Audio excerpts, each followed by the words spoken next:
Oke, selamat datang di Satu Cerita. Ini adalah channel dari Satu Ilmu. Nah, di Satu Cerita ini kita akan ngebahas masalah-masalah yang lagi hits dari perspektif praktisi di lapangan. Ya. Dan sekarang kita punya bintang tamu, Hari Edu. Dia itu temanku. Kenalan dulu deh, siapa lu? Sebelumnya gue kenalin diri ya. Nama gue Hari, biasa dipanggil Edu sih. Edu, panggilan Jadi Edu. bebas, mau Hari atau Edu. Gue sekarang bisa dibilang sih jatuhnya pebisnis ya. Oke. Sekarang bisnis yang gue lagi jalanin tuh di bidang tekstil. Kain. Sama kayak lu juga. Ya. Senior dia bro, dia senior. Oke. Jadi di bidang kain sama ada beberapa bisnis yang gue berpartner lah, intinya seperti itu. Invest lah sifatnya. Ya kurang lebih seperti itu. Oke. Kita tarik dulu bentar ya. Jadi yang Hari katakan nih si Bro Edu. Jadi dia ada satu bisnis utama di kain karena uangnya banyak, ya. Jangan bilang banyak. Amin aja, amin. Amin ya. Nah, dia udah bisa invest, gitu. Jadi kalian pun ketika kalian merintis sebuah usaha, mungkin apapun bisnis kalian starting pointnya, fokus besarkan.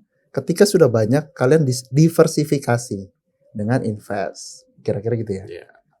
Kurang lebih seperti itu ya. Oke, mungkin tadi kain lah ya.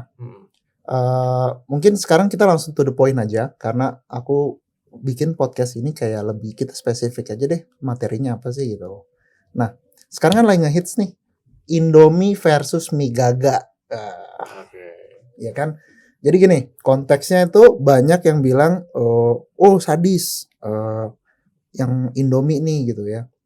Dicaplok padahal si A ini yang mendirikannya gitu loh.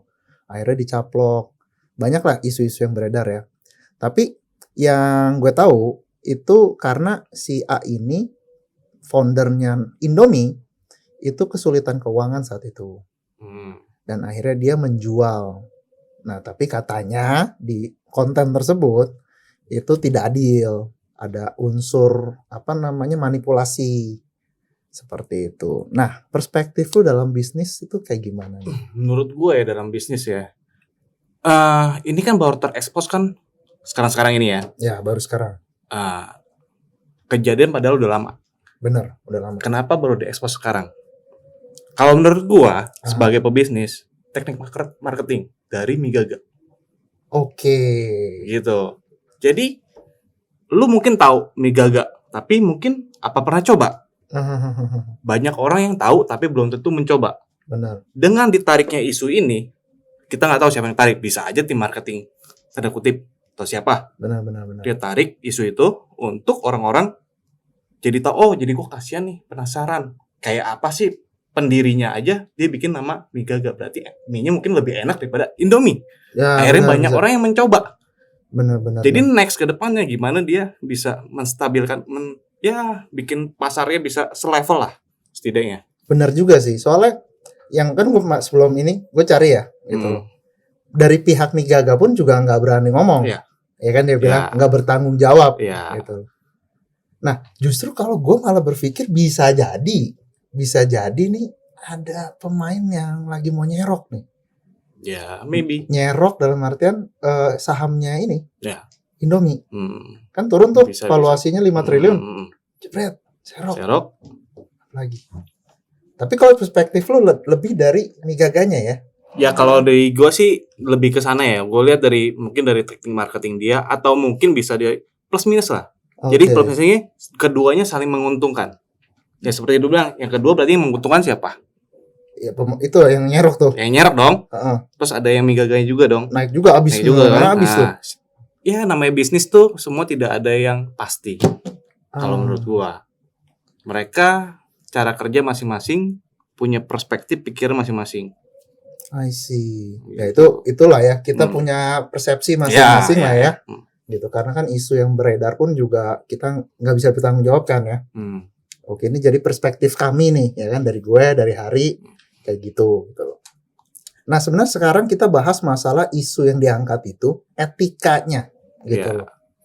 Itu gimana nih? Misalnya ya lu partneran gitu kan, terus akhirnya lu ambil semua sahamnya gitu, let's say gitu loh. Itu gimana tuh etika bisnisnya? Dari etika bisnis sebenarnya sih itu mungkin menurut gua ya nggak fair ya. Oke. Secara memang pendirinya siapa, kok tiba-tiba diambil siapa. Tapi kalau dari segi pure pebisnis tidak ada yang salah. Nggak ada yang salah ya. Nggak ada yang salah. Karena kan balik lagi, kalau dia merasa sanggup, ngapain dijual? Intinya seperti itu.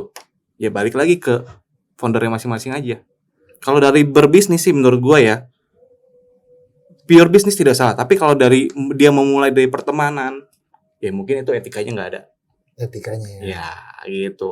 Oh jadi misalnya gini deh, misalnya gue bikin suatu brand nih gitu ya kan, kita kerjasama nih, gitu kan, gue yang ngebikin gitu kan. Terus misalnya dalam itu ada perusahaan gue yang butuh uang, akhirnya gue nih saham gue di sini gue jual deh gitu. Ya. Dalam bisnis itu it's okay ya? It's okay dong. It's okay ya? It's okay dong. Kan itu kan kemarin tuh yang gue tahu kan dia kan lagi kesusahan. Dan dia menjual. Terus kan kalau kita ngomong aja deh, kita deal-dealan harga. Lu merasa itu nggak nyaman di lu, buat apa lu okein? Betul. Lu bisa tawarin ke orang lain. Benar. Atau apapun itu. Iya kan seperti itulah. Makanya kan sampai sekarang kan Migaga juga baru terekspos kan sekarang. Benar. Kejadian udah berapa puluh tahun yang lalu. Iya udah lama banget. Bener kan? Kayak gitu. Bener. Iya sih masuk akal sih. Sebenarnya kalau kita tarik sih masuk akal juga ya. Aneh. Maksudnya agak aneh isunya gitu. Nah tapi kalau itu dari sudut pandang pebisnis. Nah tapi kalau dari sudut pandang tadi lu bilang etikanya dalam kita hubungannya dari teman nih gitu. Kira-kira apa yang lu lakukan? Ya kalau teman harusnya sih saling membantu ya. Bantunya mungkin gimana? Mungkin dia kenalnya dari segi mungkin pendiri Migaga. Pendiri Migaga. Tadi sebelumnya itu kan diakuisisi oleh Sarimi ya, tahu? Sarim Group kan yang punyanya Sarimi ya kan? Mereka kan ketemu berdasarkan bukan kawan loh. Bisnis to bisnis, B2B. Oh iya benar. Iya kan? Jadi memang kalau dibilang etika, kalau dia kenal dekat itu etikanya tidak baik. Tapi kalau mereka kan B2B, kesalahannya di mana? Ya, kalau menurut dari segi pebisnis ya, ya kan? Lu lagi bermasalah keuangan, lu mau menjual, gue tawar. Tawar menawar wajar ya dalam bisnis dong. Ya. Sah-sah aja. Kalau merasa tidak nyaman, berarti deadlock dong. Betul. Ya gitu aja. Kalau menurut gua. Masuk akal sih bro. Ya cek teman-teman. Ya kan kayak kalian deh, misalnya kalian ke pasar gitu ya, mau beli barang kalau bisa ditawar kan nawar dulu kan? Nah. Iya kan? Logika lah itu wajar gitu loh. Oke, itu karena benar-benar murni bisnis. Ya. Nah sekarang balik nih, kita ada pertanyaan. Ada sering banyak di luaran sana itu udah jangan bisnis sama keluarga gitu ya, jangan sama teman. Banyak tuh kayak gitu kan. Nanti pecah, nanti hubungan temennya nggak bagus, nanti hubungan keluarganya nggak bagus. Nah tadi kan lu bilang lu banyak juga tuh invest bisnis bareng. Nah itu gimana menurut lo? Menurut gua kalau yang tidak boleh berbisnis sesama teman dan keluarga ya. Kalau keluarga ya oke lah. Gua setuju. Jangan. Oke. Kalau keluarga ya. Kalau teman ada setuju ada enggak? Oke, sekarang kita balik ke keluarga dulu. Kalau keluarga kenapa enggak? Keluarga menurut pengalaman gua karena terlalu kalau berhasil sih mulutnya manis kali ya. Maksudnya gimana tuh? Kalau usaha itu berjalan dengan lancar, ya mungkin makin erat keluarganya. Makin erat ya. Tapi kalau terjadi permasalahan di tengah jalan, untuk menyelesaikan titik temunya itu agak susah. Oke. Ego ketemu ego lah.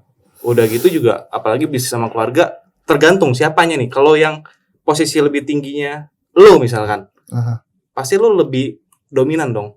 Iya. Otomatis kita sebagai yang lebih muda atau lebih kayak mengalah lah. Oke. Ya itu yang agak susah kita untuk improve aja untuk kayak masih dipandang sebelah mata menurut gue ya. Kalau sama tergantung keluarganya juga sih. Gue nggak bisa menjudge total sebenarnya. Tapi menurut pengalaman gue, kalau gue bisa sama keluarga tuh kayak nggak cocok aja. Susah aja gitu. Karena gini karena kalau gue lihat nih misalnya Taipan ya, naga itu ya kan, rata-rata itu keluarga loh mereka. Berarti itu kayak ada mungkin, apa ya? manajemennya sudah terstruktur, ya itu nggak ada salah sih. Benar. Mungkin emang dari lahir kan udah kaya gitu ya. Ya. Lu mau ribut apa lagi gitu. Bisa itu bisa. Jatuh. Ya bisa kayak gitu. Kalau sama teman enggak, kenapa tuh? Sama temen enggak, karena ya dari gimana ya, teman kan bisa enggak bisa iya ya. Ya tadi lu bilang bisa enggak bisa iya. Kalau enggak itu mungkin kalau kita nggak terlalu deket janganlah. Oke. Tapi kalau kita sudah tahu watak dia, sifat dia, dan kita merasa cocok, ya why not? Gitu. Lebih apa ya? Kalau keluarga udah ribut kan agak, kalau nggak lucu ya gabungnya. Tapi kalau teman ribut ya udah. Ya benar. Gitu loh. Ya paling gue nggak kenal lo aja. Ya kan kayak gitu. Udah nggak bareng lagi, nggak nongkrong lagi. Paling nggak ngobrol lagi. Tapi kalau mau keluarga lu lagi kumpul bareng tiba-tiba kan jadi omongan. Makanya gue bilang kenapa keluarga tuh agak susahnya di situ. Kecuali manajemennya sudah tertata, semuanya sudah oke, ya bisa dijalankan. Nah kalau kita tadi lu lihat orangnya juga kan. Iya. Teman gitu, ini bisa nggak karakternya. Nah karakter apa sih yang mau cari? Yang pasti pertama jujur lah, partner kan, transparan, terbuka. Oke. Itu yang pertama. Yang itu lebih spesifik sih, lebih ke situ ya kalau gue ya. Sama gue nyaman sama dia. Nyaman itu dalam arti kata kan kita menyelesaikan suatu masalah, komunikasinya lancar, dan kita tahu juga sifat dia seperti apa. Toh kita bisa tahu sifat dia tuh dari mana, ya kita harus tahu. Kita pernah traveling bareng lah atau apa, mulai kelihatan lah apakah orang yang perhitungan atau gimana, ya kan? Ya kalau dianya udah mulai perhitungan ya gimana lu mau bisnis bareng? Benar. Ya kan kayak gitu. Nah kalau tadi lu bilang indikator pertama adalah jujur, ya kan? Nah gimana caranya tuh lu bisa menilai dia jujur? Keseharian aja komunikasi kita. Oke. Dari situ kalau kita lihat dari bisnis dia nih, dia grow-nya seperti apa, jalannya kayak gimana, make sense nggak apa yang dia katakan dengan hasil yang dia dapat. Ya kita kan bisa lihat itu step by step-nya, ya kan. Sebelumnya dia seperti apa, sesudahnya sekarang seperti apa, ya kayak gitu ya. Dari track record dia, teman ke teman, ada yang ngomong, oh ini orang bermasalah, ini orang kok bisa dipegang gini-gini, kan kita nggak ada yang tahu itu. Nah dari situlah kita bisa menilai. Mungkin yang pertama itu jujur, tapi jujur itu kan ya perlu banyak yang digali lah. Oke. Ya kan. Benar. Nah jadi teman-teman itu penting banget karena gue juga sering cerita gitu, bahkan ngobrol lah sama banyak orang. Sebenarnya ilmu bisnis itu simple gitu. Ilmu bisnis itu ya adalah kayak apa sih yang kita diajarin sama orang tua ya kan, untuk jujur, berbuat baik, diajarin sama agama dan lain-lain. Itu doang sebenarnya. Jalan yang benar aja. Iya. Gak usah aneh-aneh. Gak usah yang aneh-aneh. Kadang kan orang mikir, wah bisnis harus begini, harus begitu, licin lah apa. Ya kagak. Kan kalau misalnya kita mau jangka panjang, yang bener aja gitu loh. Gak usah pusing gitu loh. Pasti ada jalan. Ya kita bisa lihat lah. Kalian netizen nih, kalian bisa lihat gitu. Yang emang nipu dan lain-lain kan. Ya mungkin kita ngeliat dia cet langsung kelihatan wah kaya gitu kan. Tapi kan ujung-ujungnya apa? Puyeng juga kan dia. Dan pertanyaanku adalah dia kalau mulai bisnis lagi gimana tuh? Ada nggak yang mau bisnis bareng sama dia? Ya pasti. Ya kan? Nah itu tuh kejujuran itu nomor 1. Ya. Jadi ya A katakan A, B katakan B. Ya. Nah terus nyaman. Nah nyaman ini gimana gitu loh? Nyamannya ya kita kayak kita temen ngobrol enak, nyambung. Ya sama kayak lu cari pacar lah cari jodoh lah ya. Chemistry ya. Udah klik ya, merasa gue ini orang fair nih. Kayak hitung-hitungan juga sama buat berteman enak, enggak bukan yang banyak gosip lah. Ya kan sekarang lu di depan lu ngomong baik, belum batu di belakangnya. Nah kan kita nggak tahu itu. Nah itu dah nggak ada yang tahu itu gimana caranya. Kadang kayak misalnya kita mau bisnis, apalagi kalau ya misalnya kita bisnis kita udah ada yang bagus gitu ya kan. Kan banyak tuh yang nyemutin. Pasti banyak yang ikut pasti. Yang nyemutin. Semua juga bagus, Her. Itu gimana nyeleksinya? Kalau bisnis lu bagus, Kalau menurut gua bisnis lu bagus, lu bisa jalankan sendiri, buat apa lu berpartner? Kan kita mau explore. Kita mau explore, ya balik lagi. Tinggal lu pilih aja yang mana yang paling deket sama lu, itu yang pertama. Yang kedua, lu cari yang mana yang kompeten nih. Oh, ini kekurangan gua di sini. Dia bisa ini. Kita baru deketin lagi, coba ngobrolnya gimana, atau kita kayak gue bilang kayak traveling, kita pergaulan kita tiap hari dia bagaimana, dan baru komunikasi lah yang paling penting.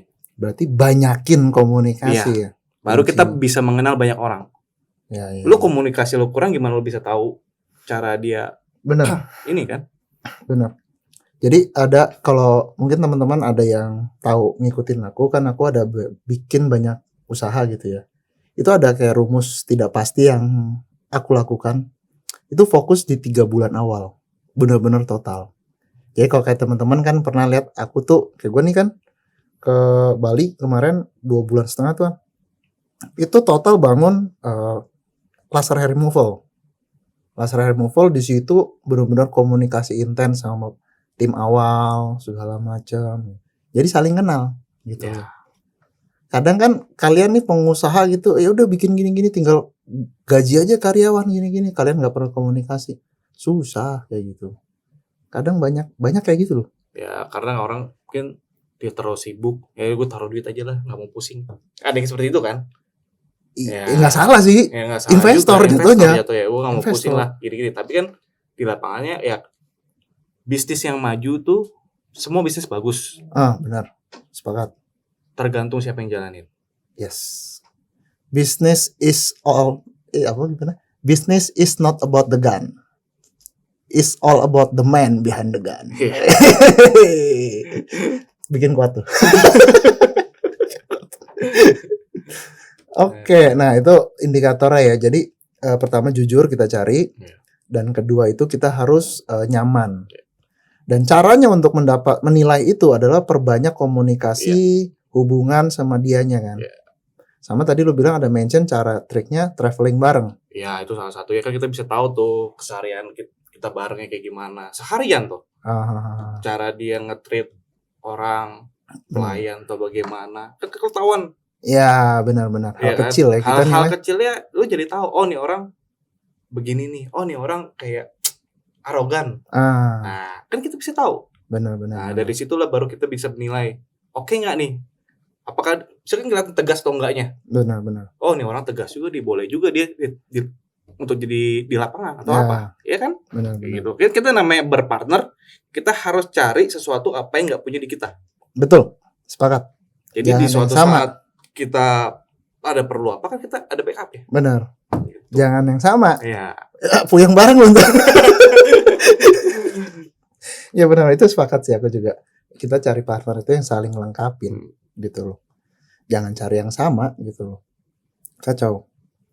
Oke, kira-kira seperti itu. Nah, ada juga ide sebenarnya kemarin pernah baca gue ya.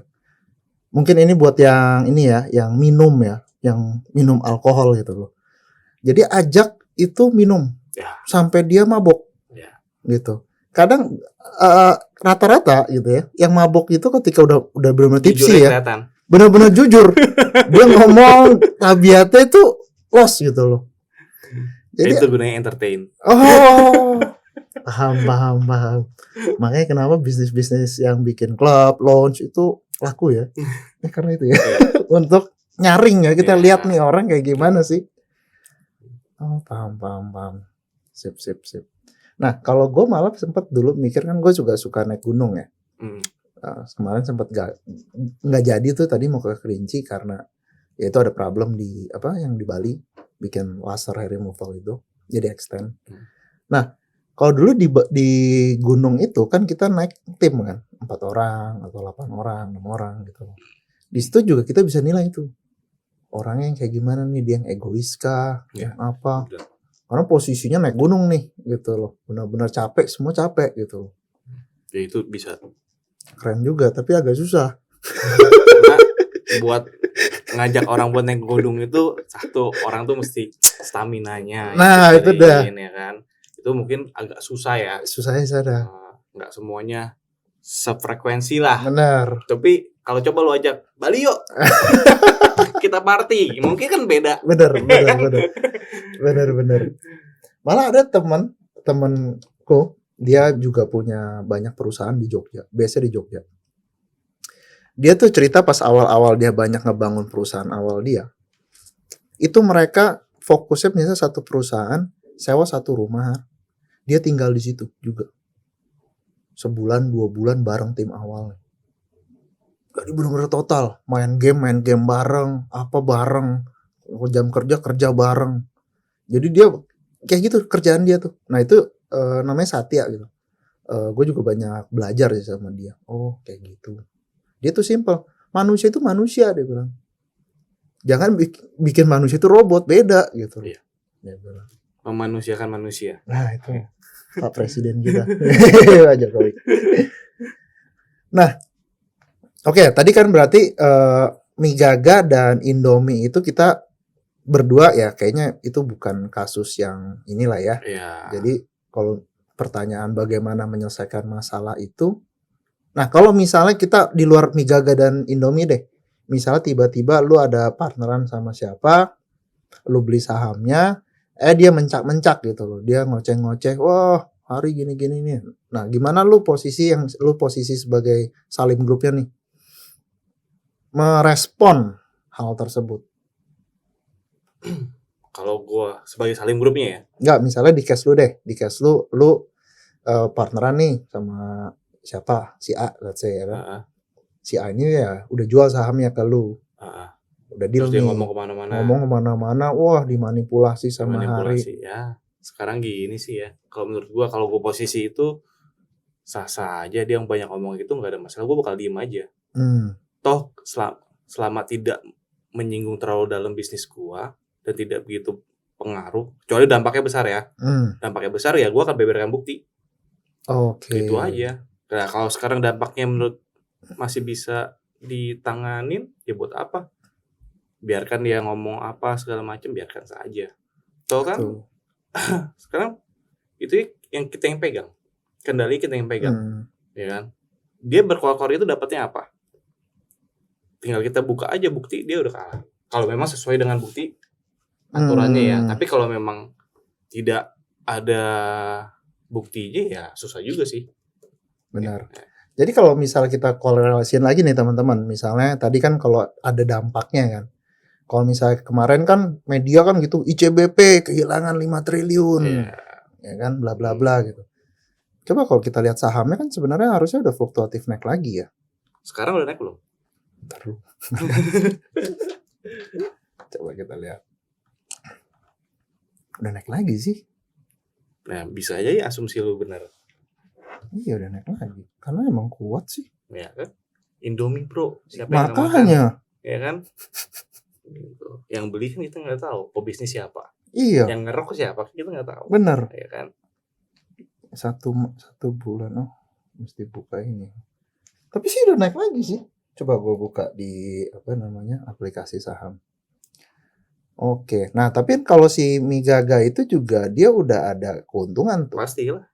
Katanya semua sold out. Ya. Sampai malah banyak fans garis keras nih tiba-tiba. Jadi Mie Gaga. Mie Gaga gue. Berarti marketingnya berhasil ya? Nggak tahu tuh marketing apa bukan, gue nggak tahu tuh. Kalau emang itu marketing sih keren. Dia bisa angkat itu berhasil. Wah bonusnya gede tuh. Tapi sekarang kan belum speak up kan? Benar. Ya. Belum. Benar, kalau misalnya di pihak Salim atau ICBP merasa dirugikan ya beberkan bukti ya. Iya. Kalau emang benar kan gitu. Dan kalau misalnya emang di pihak Mie Gaga itu juga benar, dia lagi angin dapat netizen ke mereka, harusnya beberkan bukti lagi biar makin kuat kan gitu. Benar, make sense sih, make sense. Ya fluktuatif aja nih karena turun juga IHSG kan juga lagi terkoreksi. Ya. Sama Indomie bro, siapa yang gak makan? Udah itu udah mendunia, nggak mungkin lah. Benar, ya kan? benar. Kalau seandainya turun dia mau naikin kok sebentar kok. Iya benar. Jadi nggak ngefek lah ya. Nggak ngefek benar. Tapi yang efek dampak gedenya ya gagal. Gagal, benar. Gaganya malah yang cuan gede. Benar bisa jadi. Kalau misalnya nih Har, lu mau buka bisnis baru gitu kan, atau lu melihat peluang lah gitu loh, ini bagus nih peluang, dan ketika lu mau masuk tapi lu tahu diri gitu loh, gua ada lemah di sini nih gitu loh, gua nggak kuasain bidang ini gitu, atau uangnya boleh nih kurang nih, kalau patungan lebih enak gitu loh. Apa yang lu lakukan dengan cepat, dalam artian gimana caranya lu melakukan due diligence calon partner?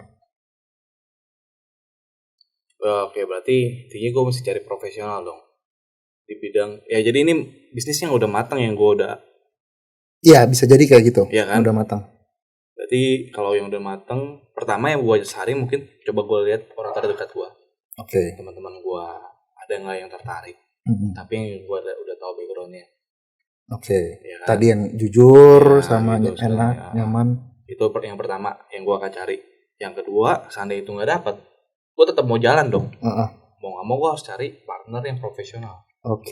Cari yang profesional itu, ya lu butuh, jujurnya berarti ada di gue dong. Ya, lu duluan. Iya dong, kan gue yang mau narik lu. Benar. Ya, gue bakal buka database nih. Bro, nih gue ada bisnis gini. Lu mau nggak berpartner sama gue? Ya gue bakal transparan, gue bakal buka padanya. Jadi kejujuran itu datang dari diri gue, yang gue harus timbulkan buat dia trust sama gue. Nah, kayak gitu. Nah, definisi profesional ini lu carinya di mana? Posting locker atau gimana? Yang pasti dari teman ke teman, perbanyak pergaulan. Terus misalkan gue mau main properti nih, gue pengen banget siapa ya kira-kira ya. Nah, wah Andre, tapi gue gak gitu deket, tapi gue kenal. Tapi gue lihat nih, oh dia kayaknya oke nih, dia udah punya ini, terus bisnisnya gue lihat juga jalan, orangnya juga harusnya ya, kan kita nggak tahu. bener kan, tapi kan secara data yang kita punya, yang kita gali dulu, ya itu kayak kompeten, ya cobalah kita tawarkan. Tapi kan balik lagi, di bisnis itu kita harus ada budget juga dong. Ya, budget. Tidak semua bisnis kan berjalan dengan lancar. Bisa aja tiba-tiba tengah jalan stop, bisa juga berjalan. Karena pengalaman gua, lu coba 10 yang jalan 1. Pengalaman lu tuh? Iya. Oh sih, 10% doang. Nggak gampang dalam berpartner itu. Itu dalam 10 partneran yang sukses cuma 1? Iya, kurang lebih lah. Kalau kita sering mencoba lah ya. Maksudnya nggak suksesnya gimana nih? Bisnisnya bangkrut, kena scam, apa nggak berkembang? Ada yang nggak berkembang. Ada partnernya yang nggak cocok dengan kita. Ada yang partnernya bermain di belakang, ya kita ada yang tahu. Jadi kontrol tuh penting juga. Jadi suksesnya itu 10% itu yang berkembang lah ya. Iya, jadi banyak orang bilang, wah lu jangan lihat enaknya udah sekarang aja. Yang gue udah coba berapa banyak. Yang gagal lu juga berapa banyak. Tapi kita nggak coba, kita nggak tahu. Bener. Ya, gitu. Bener. Jadi ada pepatah yang bilang, show me your friend, I will show you your future. Ya kan? Jadi benar. Jadi mau lu introvert kek, mau ambivert kek, ya bergaul itu penting gitu loh. Dan memilih teman bergaul itu yang jauh lebih penting lagi. Teman yang lu pilih, lu bakal sesuai dengan apa yang lu dapat nanti. Yes. Kayak gitu. Jadi kalau bergaul dengan siapa, ya itu lu kan jadi seperti itu nanti. Benar. Jadi Napoleon Hill kalau nggak salah ditulis di bukunya ya. Kasih lihat 5 orang terdekat kita, teman main kita, ya itu nasib lu kayak gitu. Ya kan, makanya kenapa ada pepatah juga bilang main sama tukang minyak wangi jadi wangi. Benar. Jadi itu penting banget, pergaulan tuh penting banget ya.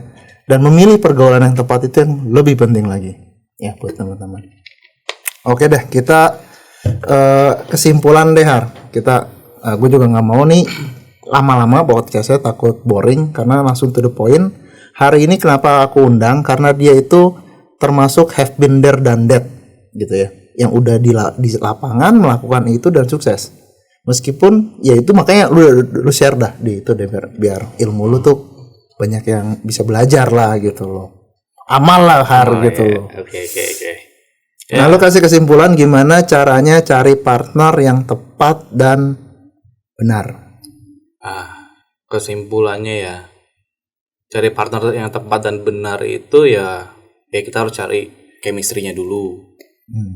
Komunikasinya lancar nggak? Terus kita perlu dia nggak? Iya, istilah kasar kan harus saling melengkapi. Ya. Nah, terus jujurnya udah pasti. Seberapa jujurnya dia, transparannya dia, ya mungkin baru bisa jadi partner. Terus sama yang terakhir ya finansial lah. Maksudnya gimana tuh? Finansial itu partner lu ini dalam arti gimana ya? Dia kesusahan atau berlebih atau biasa. Kenapa itu penting? Karena kalau yang pengalaman gue dapat terlalu susah, dikit-dikit duit. Oke. Ya, jadi istilahnya bisnis lu nggak bisa berkembang. Jadi mesti kita kok ngomongin di awal sampai akhir ya. Lu kerja ini, lu partner gue, lu punya saham sekian, tapi lu ada gaji nih. Tapi lu jangan utak-utik. Ini kan lu mau membesarkan usaha ini. Oh, dia yang running. Dia yang running kayak gitu. Jadi dia nggak ada modal pun nggak apa-apa. Nggak apa-apa. Tapi ya kita ada ini. Tapi lu jangan dikit-dikit. Sifat kita harus lihat sifatnya lah. Kayak gitu. Sama kalau udah jalan nih, kalau udah berjalan lancar, jangan lupa bisnis tuh yang penting cuan, cengli, cincai. Udah 3 itu aja. 3C. 3C udah itu. Kalau itu udah jalan, lu tinggal terapin 3 itu udah pasti bakal jalan lancar. Kalau bahasa Jawa tuh kita cari partner tuh bibit, bebet, bobot gitu loh. Bibitnya itu kita harus cari dia punya track record gitu kan, bibitnya bagus nggak nih gitu, network dia bagus nggak nih, atau dia bergaul sama anak-anak teman-teman yang kurang bagus kan gitu. Bebet apa ya? Aku lupa. Bobot ya itu value-nya gitu, value dia, nilai kapasitas dia seperti apa gitu kan, mindset, karakter, knowledge gitu loh. Itu. Oke, thank you banget udah berbagi di Satu Cerita, channelnya Satu Ilmu. Ya, subscribe ya. Ini nanti aku bakal tarik teman-temanku yang underground sifatnya ya. Yang mereka nggak pernah muncul di sosial media atau nggak aktif gitu ya sifatnya. Aku akan tarik ilmunya ke channel ini supaya bisa sharing ke kalian semua. Ya, karena dari pengalaman aku ya, pengetahuan itu penting, ilmu itu penting, ya pendidikan itu penting. Tapi yang lebih penting itu adalah pengalaman. Itu yang dari aku alamin. Thank you bro. Thank you banget. Udah diundang juga. Thank you kalau gitu. Oke, see you on the next episode. Stay tune on Satu Cerita.